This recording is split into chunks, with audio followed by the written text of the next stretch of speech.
called to minister. So when I was asked to speak, I literally was shaken, but by the grace of God, we are here today and we are going to speak about music and health.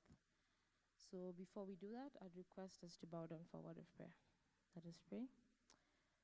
Heavenly Father, I want to thank you so much for this day that you have given us, for waking us up this morning and for giving us the opportunity to be here with you, to worship you and to sing praises unto you. As we want to share a few insights on music and health, I want to pray, dear Lord, that you may open our hearts and our minds, that we may hear the words that you've prepared for us this evening. For this I pray, believing and trusting in Jesus' name. Amen. So, AV guys, are you ready?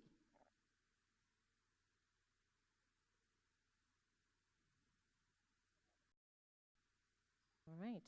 So, music and health, very complex, but when I was preparing for this presentation, it was more of discovery for me, not only just preparing, but I discovered a lot of things.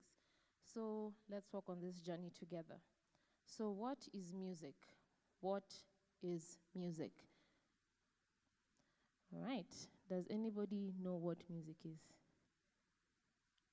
Anyone who can guess or give an answer? Guys, I'm sure we've done music. You know, the new system, the new curriculum came this year. So those who were born then have done music, at least if not in primary, in high school. So at least we know what music is. Or what is music to you? Nothing. Yes, Candy. Notes and words, okay. Uh-huh. Anyone else? Stacey?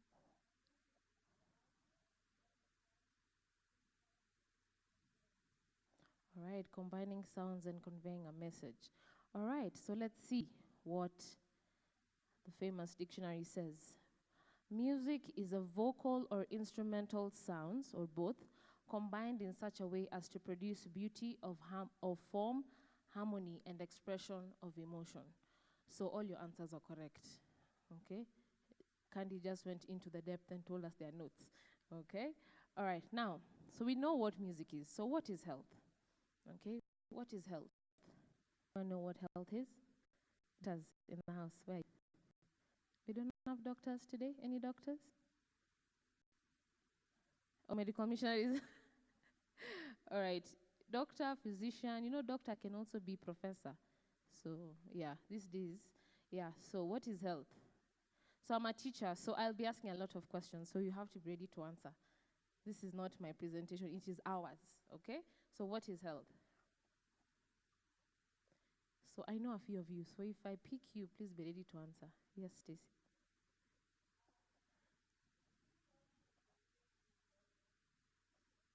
All right. It's like she went and read for the exam, eh? All right. So this is what Dr. Who says.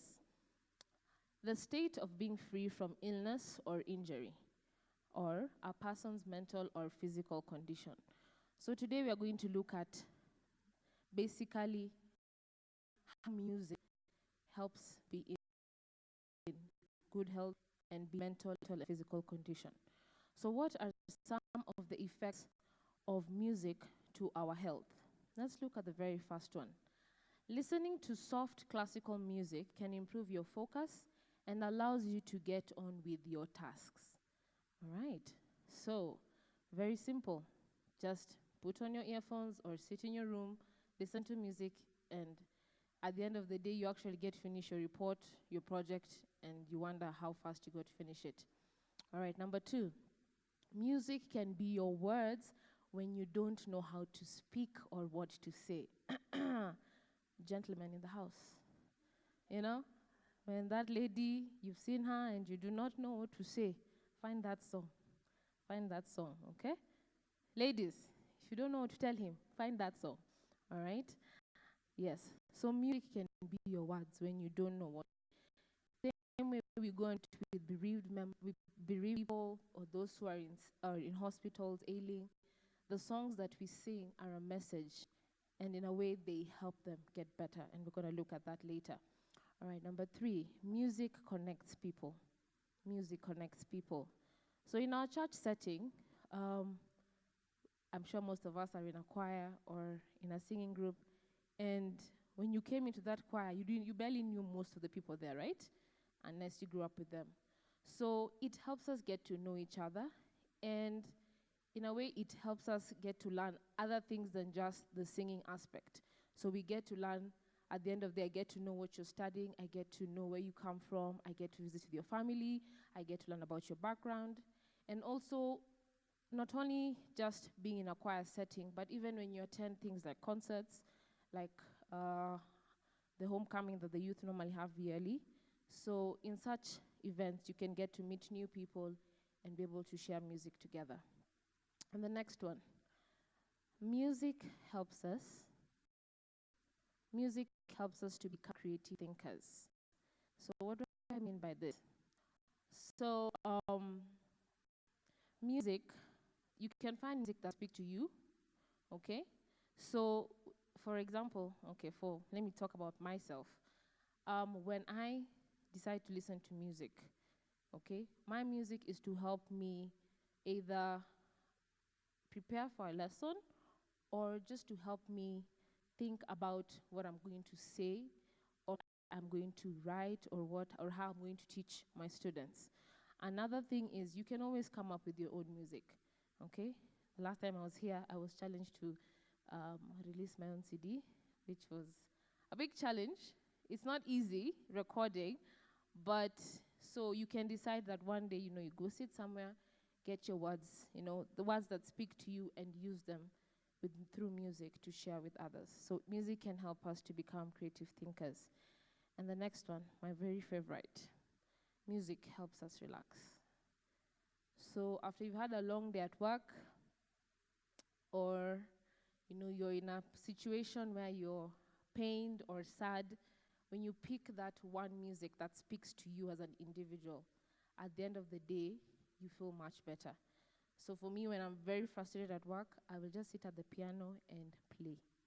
And I don't care what I'm playing, I will just play, because I know when I'm done, I'll be ready to go for my next class, because being around children sometimes can be overwhelming. So sometimes you also have to take 5 minutes away, just close the door, let them bang and knock as many times as they want. Take your 5 minutes, reboot, and then get out back there. So music helps us relax. All right. The next one, music is a great motivator. And I'm sure all of us have done this at home. If you haven't, then we need to check something. So you're in the house doing your housework. If you have speakers, a good sound system in the house, and there is no one at home, crank that volume up, man. Just play your music, do your work, and when you realize after 2 hours, you're done with work and you ask yourself, hiya, I'm done. I'm actually done. So music is a great motivator. So what other things does music motivate us in? So there's, if you're someone who is a physical guy who likes to go to the gym, put on your earphones, yeah. If you want to get into any physical activities, music is a great motivator. All right. Now the next one. This is a very special one. Music can be used as a learning aid. In such cases as autistic children, music has been a great impact on their learning process. Now, I'm sure we all know how an autistic child is. They are very, sometimes you're not able to understand them. So music really helps them a lot. If you speak with teachers who work with special needs children, music is one of the subjects that is encouraged, at least to help them calm down or to help them get on with their learning. So this is a very special one for the children. All right. And then our research was done by Timothy Lendo in 2017, and he says, music reduces stress, blood pressure, and post-operative trauma when compared to silence. It is good for both patients and nurses. Due to this, patients have positive results. So Music these days is used a lot, especially in the medical field. We have something called music therapy. So a lot of patients, especially those who suffer with maybe post-traumatic stress and high blood pressure issues, or those who've had a trauma that was caused by something when they were younger. So music is used a lot in helping them get better. So next, actually, in relation to our next point, most medical schools have begun courses that use music to shape the doctor's listening skills. So you'd find a lot of surgeons and doctors, when they go to the operation room, they request for certain music to be played in the background as they perform their surgery. I know of one doctor, Elder Tinga. You have mentioned someone else? Yes, Dr. Karen, yeah? So, yes, so music actually has its own language. You know, we have English, Kiswahili, but music has its own language. So for them, it helps them a lot. So now schools, medical schools are now introducing it, I think, as a course that will allow doctors to perform their procedures better. And the next one, music helps reduce pain, depression, and disability in patients. So we know a lot of people who suffer from anxiety or, just stress, people who just are overthinkers. I think I'm one of them, I don't know. But when I feel like something is really bothering me, when my mind is silent, I think too much. Like literally, my mind just goes. So what I do, I put on my earphones and just play music, because sometimes if you decide to overthink, even your actions can affect what you do next. So music really helps a lot with that. So if you know someone who's going through depression, introduce them to music, and we look at what kind of music is good to help them get through that. And our next one, music improves sleep for those with sleep disorders. So if you're having sleep disorders, insomnia, stress, I don't know, music can be a good way. So I don't want to say what kind of music, because we're going to look at that later, but music really helps if you're having insomnia, especially. Just put on earphones, but the thing is, don't play the music too loud, okay? That's another thing. You just need to let it be in the background to help your mind sort of calm down and get to sleep. All right, and lastly, it also improves the mobility of patients with Parkinson's disease. So we know what Parkinson's disease is, right? Yeah, so especially the older people are the ones mostly affected. So you can see those old people, what they're doing actually, they're attending a dance class, okay?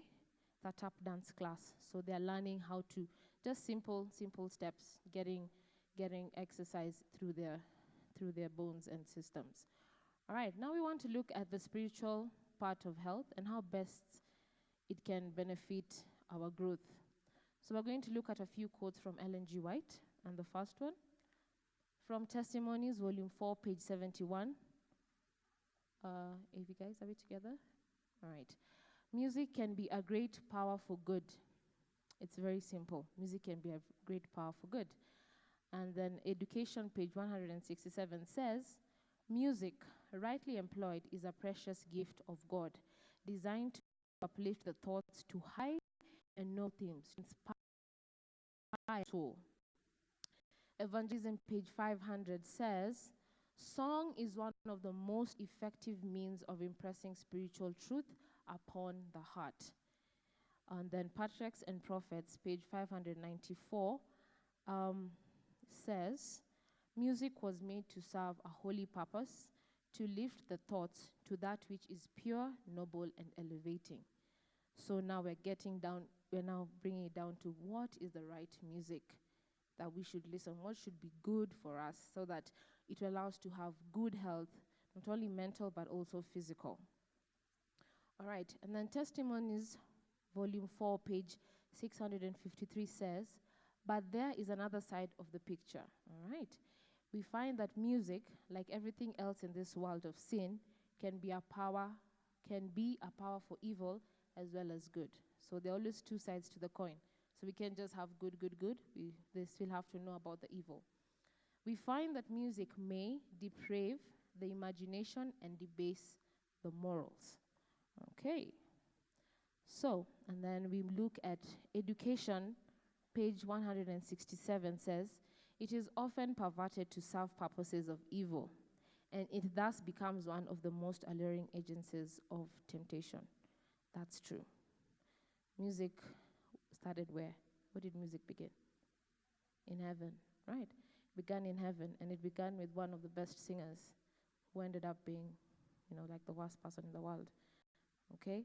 So music can actually be one of the agencies of temptation. So I want to read from Patriarchs and Prophets, page 594, and it says, this is paragraph 2, it says, music was made to serve a holy purpose, to lift the thoughts to that which is pure, noble, and elevating, and to awaken in the soul devotion and gratitude to God.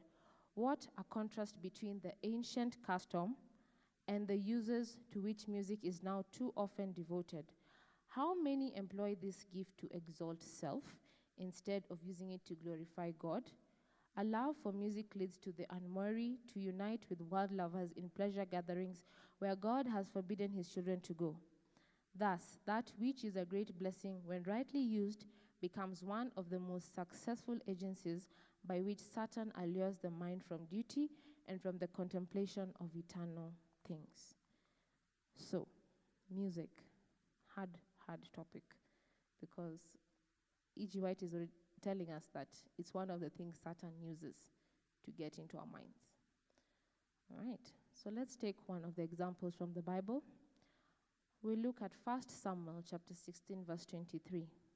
And it says, whenever the Spirit from God came on Saul, David would take up his lyre and play. Then relief would come to Saul. He would feel better and the evil spirit would leave him. So this thing of music and health didn't start here. It started in the Bible. So music was used in the Bible. Sometimes we think that music started in the Renaissance. It's 1800s, 1600s. And we think that's where music started. But music actually began, in heaven, as we mentioned earlier. So in Patriarchs and Prophets, page 643 and 644. Now that expert explains more on the things that Saul went through and the reason as to why God put David in that position. So when I went through it, I discovered that our God is a very smart God. So in his reason for David going there was not just to help Saul go through his, to take the evil spirits away, but God was preparing David to take over Saul's throne. Are you seeing how smart God was? Yeah. Cheeky but smart. Okay? So David used sacred music in a therapeutic sense as a cure for anxiety and depression.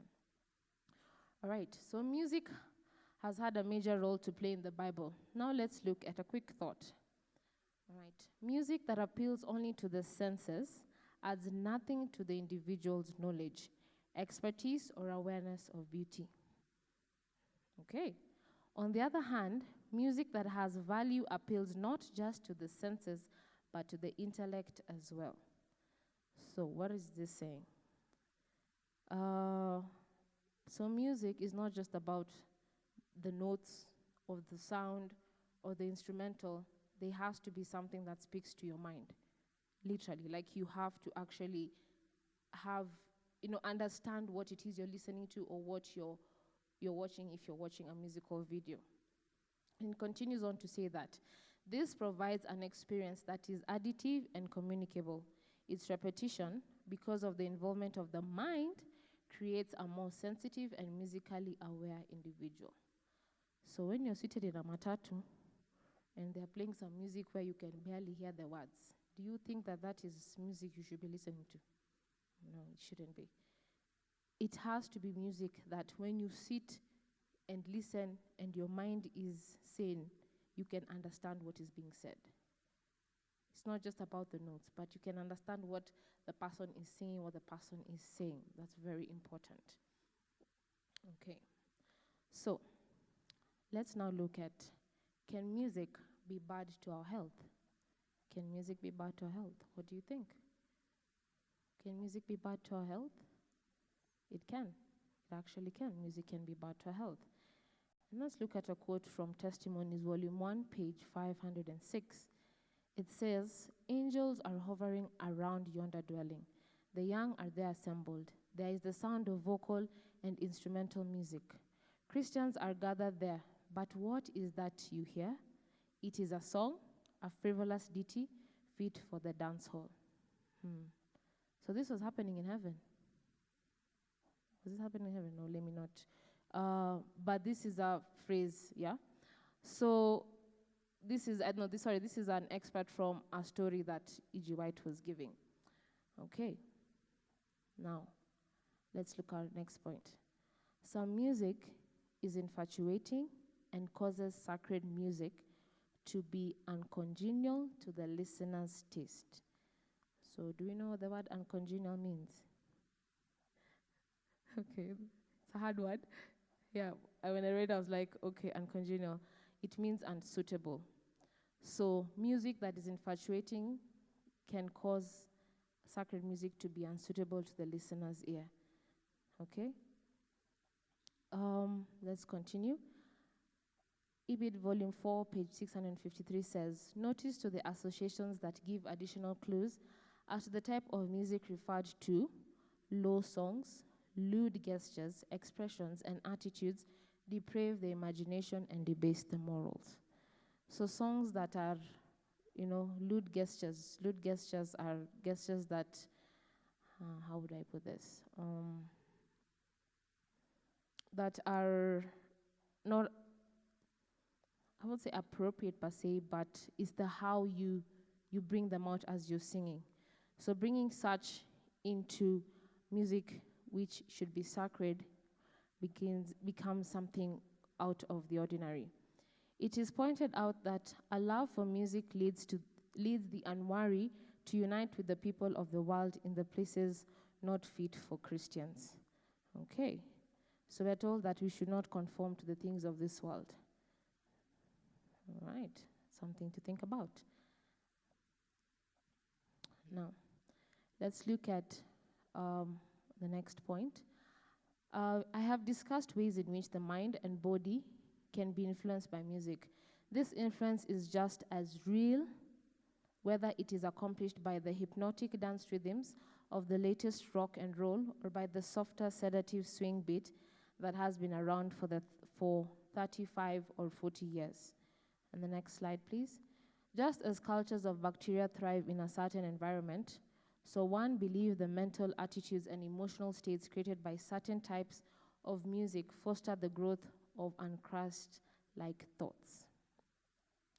It is the right of every individual to form his own musical taste. True or false? So it's your right, it's your choice. God gave us the choice to choose. Okay, so again, you have the right to choose your musical taste. However, in the view of the scientific evidence of the effect of music on the mind, an ethical and moral issue must be raised with the respect to all who are engaged in furnishing the public with any kind of musical material. That's a hard one. When people like us who teach music, especially teaching choirs, you need to be very careful that the music you pick has a meaning not only to ethical, but the moral issue. Okay. Through teaching, live performances, and the preparation of recorded music. So even when you're recording your music, what are you taking out there for people to listen to? Okay, you have to really think about that. Those who are thus engaged are shaping the taste and attitudes of thousands of children, youth, and adults. So these are some questions you need to ask yourself. What motivates us to make choices for the general public? The desire to uplift or the desire for popularity?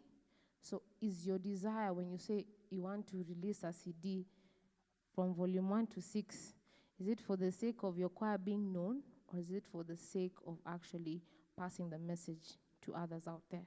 That's something very important. When you go to choirs, everybody says, we want to record. But you really need to understand, why do you want to record? What is it that you want to actually do at the end of the day? When I buy that CD, when I buy that audio tape, or when I get your music online, what do you want the viewer or the person listening to hear? Okay. Next question. Christian ideals or commercialism? That's another question you can ask yourself. The thought that we might have conditioned the mind of just one person, causing him to reject salvation, should be a sobering one indeed. I'll read that again. The thought that we might have conditioned the mind of just one person, causing him to reject salvation, should be a sobering one indeed. So that's a powerful point. How is your music helping people get closer to Christ? Okay, how is your music helping people get closer to Christ? Perhaps some in positions of leadership and responsibility are suffering from the effects of mixing good and evil. So if you're a leader, especially in the music field, you have a tough job ahead of you. So you really have to be careful what kind of music you want your members to sing, you want the congregation to sing, even for choristers, okay? If you decide to pick a hymn, a lot of these days, tunes are being reused to sing other songs. So sometimes we associate it with things in the world, like hymn number 255. I cannot tell, da da da da da da da. The tune is from a famous folk song from Danish, if I'm not wrong. Oh Danny Boy, which I'm sure we've heard. Oh Danny Boy, the pipes are calling. But it's the same tune. But what is different? What's different? The words. The words speak something else. Okay? So we have to be careful. So when I'm picking, if I decide I'm the chorister on duty and I pick him 255, and the congregation don't sing, and when you ask someone, they say, that's not a religious song. Then you have to know, you have to be ready to answer and say why it's okay to sing that song. Because the words are telling us, I cannot tell why. He who angels worshipped. Okay? So it talks about the crucifixion, how Christ came, and it talks about Christ himself.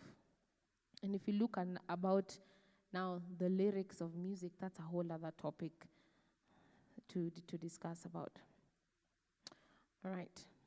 And on to the next one. So as for leaders and those who are in positions of responsibility, you really need to ask your question, what is good and what is evil, to ensure that we are getting ourselves ready for the second coming of Christ. Music, as one of God's marvelous gifts to man, it will never be fully understood in this life. Never. You will never understand music completely. Okay? Nevertheless, we do have access to scientific information. It's out there, all of it. You want research on music therapy, music and health, music and the mind, music and the physical, it's all there. We do have access to scientific information, inspired counsel, and life experiences that give us adequate means of understanding its basic nature and purpose. For Seventh-day Adventists who read and accept the writings of Ellen G. White, the purpose of music is clear. And this is it. To praise and glorify God and to edify man. That's it. Simple and clear. To praise and glorify God and to edify man. It is a means through which God can communicate with man and reveal aspects of his divine nature. As such, it can be used to promote the physical, the emotional, and mental health of the individual. So when we talk about how God can communicate through us through a song, he can.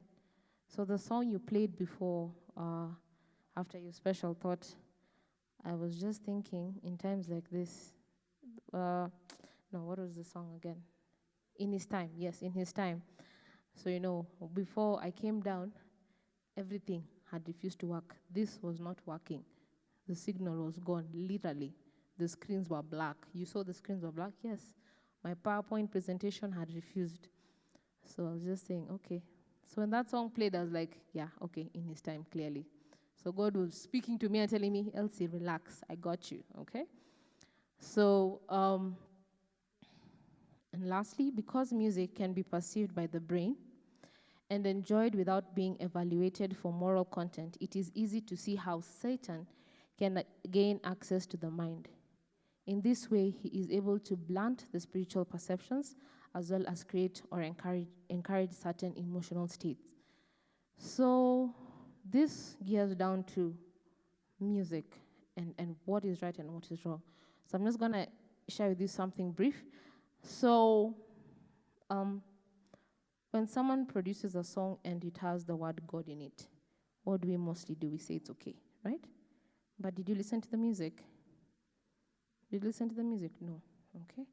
Like a lot of our let's say gospel singers, or let me say contemporary music, like the words are really powerful, but when you hear the music, it is noise. You know, all you want to do is like, you actually want to be like them, like, yes, yes, hallelujah, you know, and it just gets you into a trance. So you wonder and think to yourself, should I be listening to this music? So even in, as we say, this is gospel music, okay? As we say, this is gospel music, you really need to be careful on how you are going to present this or how you're going to sing it, even in your listening. So even as we present even our ministries on stage, or when we go for ministries out there, we also need to be careful the kind of music we're singing, because we are showing an image of God, okay? And the music that we sing needs to glorify and praise Him. So as I come to the end, there's much to be said about music and health. There is so much, like you can literally go on and on and on. But it is down to you as an individual making the choice. All I've done is I've just shared insights. It's upon you now to prayerfully take the insights and say, God, what is right for me to listen to? What should I be singing? And share this message with others, because even in our Adventist settings, sometimes we only pick the music that we have grown up with, and that's what we stick with. But there's so much to learn about the music out there. Sometimes when I sit in a congregation and I hear some people singing, I'm sorry, I'm a musician, so I can close my ears. So it becomes really hard. You become a critic without even wanting to be. And you ask yourself, should this be sung, in such a setting? Okay, so you also have to be careful what you present during divine service, what you present during Sabbath school, what you present during Vespers in the evening. It has to be something that glorifies and edifies God. So there's so much, not only just in church, but even away. Because if you come here and you're singing Great is Thy Faithfulness with piano instrumental, and then when you go out there for ministry, you have the whole band, and it's in upbeat song, and your great is love, it's different. It changes the whole meaning of the music. So those are some of the things we'll hopefully look at another time. So if you haven't gotten anything after all I've just said, please note the following things. Okay, the first one: the history of the songs of the Bible is full of suggestion as to the uses and benefits of music and song. Music is often perverted to serve purposes of evil, and it thus becomes one of the most alluring agencies of temptation. But rightly employed, let's read that together. It is a precious gift of God, designed to uplift the thoughts to high and noble themes, to inspire and elevate the soul. And lastly, very powerful verse, Philippians 4 verse 8. Finally, brethren, whatever things are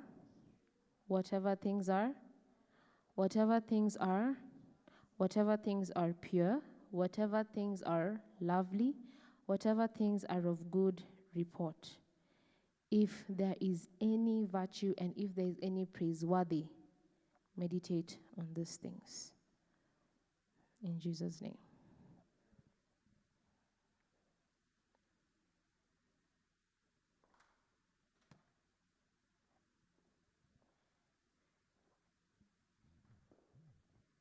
Hi guys, it's me again. This time I'm singing a song written by my friend. I've been stuck in this cycle, in and out of bad habits, going back and forth with my sin, round and round and round and round. I'm tired. Lord, I'm looking for a way out. All this darkness I'm surrounded by, lead the way and show me out. Round and round and round and round, I'm tired. I wanna say I'm never going back again. I wanna say that I've left the rest behind. I'm moving on to better things. I wanna say I'm never going back again. I wanna say that I've left the rest behind. I'm moving on to better things. All I need is in you, my God. Your grace is sufficient for me. By your stripes I'm healed. Your love is so amazing. I can comprehend it, Lord. My life is so much better with you. Each and every day, please be my guide. Every step of the way, your love is so amazing. I can comprehend it, Lord. I wanna say I'm never going back again. I wanna say that I've left the rest behind. I'm moving on to better things. I wanna say never going back again. Help me say that I've left the rest behind. I'm moving on to better things. The things of the past don't matter anymore. I don't wanna do what I did before. Nothing else matters but you, Lord. I've left the rest behind. I'm moving on to better days. The things of the past don't matter anymore. I don't wanna do what I did before. Nothing else matters but you, Lord. I've left the rest behind. I'm moving on to better days. I wanna say I'm never going back again. I wanna say that I've left the rest behind. I'm moving on to better days. I wanna say I'm never going back again. Help me say I've left the rest behind. I'm moving on to better days. Thank you.